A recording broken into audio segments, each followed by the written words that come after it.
Cina a rövid oldalon, ő is megszerzi a gólját a mérkőzésen.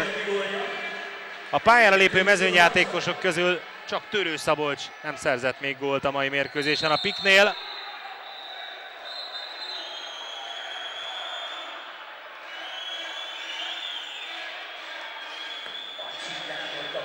Ancsin Gábort küldik ki a játékvezetők, ember hátrányban fejezi be tehát a mérkőzést.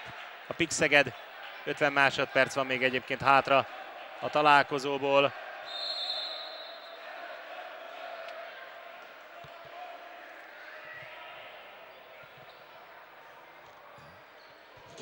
Bécsi.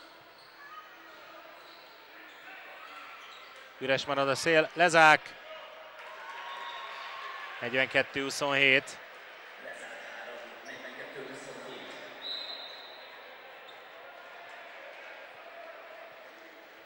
Zubai.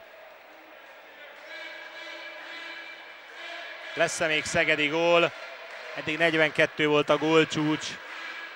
A Pécs ellen lesz-e 43. Lékai, Törő, Lékai, nagyvédés, Holló Balázs, 4 másodperc. Bécsi még eldobja, Tóth Mihály kezébe, Tóth visszadobja. Vége tehát a Budapest Bank férfi kézilabdaliga 5. fordulójában a PIK Szeged Mezőköves Mestnek. A táblán a végeredmény 15 góllal nyert a házigazda PIK, és ezzel érvényesítette a papírformát. 42-27 tehát a találkozó végeredménye. A Mezőköves tehát 5. bajnoki mérkőzését is elveszítette, a PIK pedig a 6. is hozta. Még egyszer tehát a végeredmény PIK Szeged Mezőköves 42-27. Én munkatársaim nevében köszönöm a figyelmet, a viszontlátásra, a viszonthallásra.